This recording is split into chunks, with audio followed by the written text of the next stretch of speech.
Mais um tópico a ser estudado, né? É determinar o domínio da função, certo? Então, aqui ele já tá dizendo, né? Ele dá uma lei da função e ele pede para você determinar o domínio da função.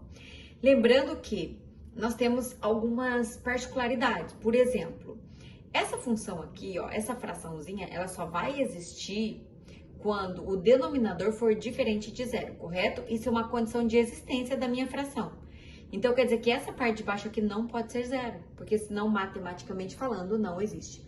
Então, o que eu tenho que fazer? Eu preciso, né, pegar aquela condição ali de existência, tá? Pegar aqui o x menos 8 e colocar que ele é diferente de zero, porque essa parte de baixo não pode ser zero. Quando eu resolvo isso aqui, ó, passa o 8 para o outro lado, o que eu tenho? Eu tenho que o x é diferente de 8. Então, como que eu posso escrever esse domínio aqui, ó? Eu posso dizer que o domínio da minha função, né, são todos os x pertencentes aos reais, tal que, aí eu tenho que colocar aquela condição. O x precisa ser diferente de 8, pode ser qualquer número menos o número 8, correto? Olhando para esse caso, a nossa segunda particularidade. Nossa segunda particularidade, para determinar um domínio, nós precisamos pensar, olha só, ele está dentro de um radical onde o índice aqui é par. Quando o índice é par, então, significa que essa parte de dentro aqui não pode ser negativa, correto? Porque senão não existe. Nós já vimos isso em aulas anteriores. Então, o que eu preciso fazer? Eu preciso colocar esta particularidade. Eu tenho que colocar que aquele valor de dentro ali, ele precisa ser um número maior ou igual a zero. Ele só não pode ser negativo.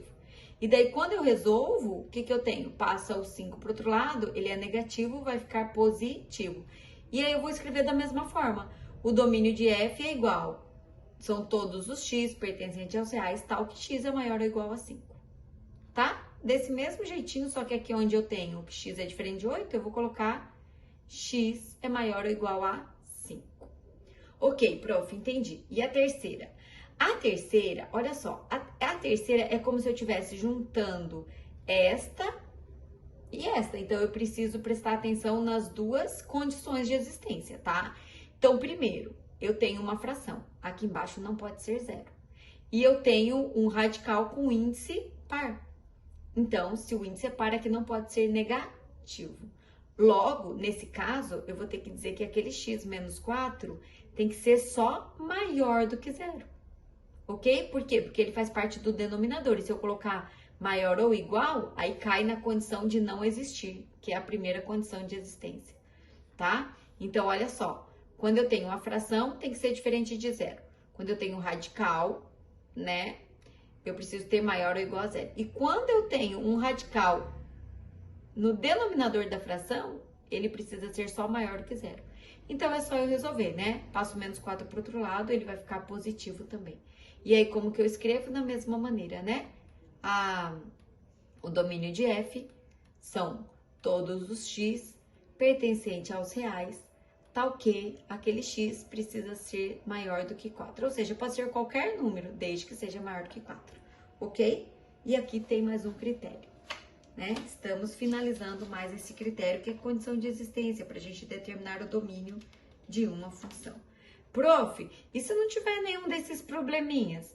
Vamos supor que eu tenha uma funçãozinha assim, ó, f de x é igual a 2x mais 5. Olha, aqui eu não tenho nenhum problema, que nenhuma condição de existência, né? Não é nenhum radical, não é nenhuma fração. Então, aqui não tem nenhum problema de não existir essa sentença matemática, né? Logo, se eu não tenho nenhuma observação, eu posso escrever que o domínio da minha f são todos os reais. Ok, gente? Então tá, beijinho e vamos para o próximo critério.